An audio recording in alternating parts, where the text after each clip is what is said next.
是限財鬼，海陸向ra穿chi trăm日潤，theo bài yêu Pháp sư mới tổ rau Pháp, ký xem phiền tổ chắc sẽ như nữ trình khóc cái sĩ trang nhện nhít, chiều lao cái sẽ như nữ cái sĩ trang nhện nhít, xả tổ rực trong trí này hì, nó tổ rực thoán, dùng phong cụ bao nén,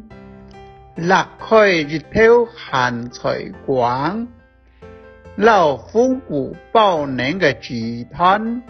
xếp lọc trời quảng xiêm tú hì, hàn trời kín lôi kín thải theo, quảng kín lôi kín chu,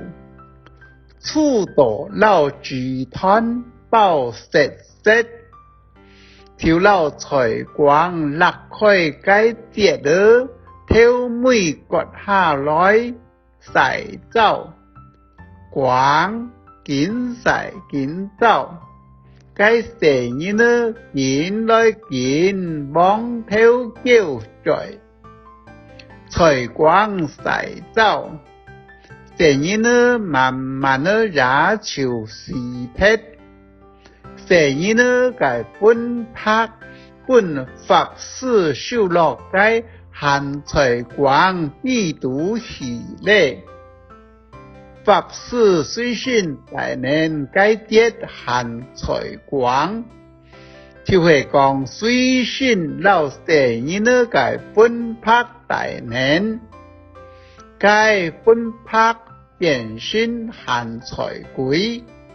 hàn trời quý thì phải lao mèo nhân sở hữu cái bí mật, còn bún Pháp sư thẳng. Pháp sư就利用了限財鬼來害人傳天。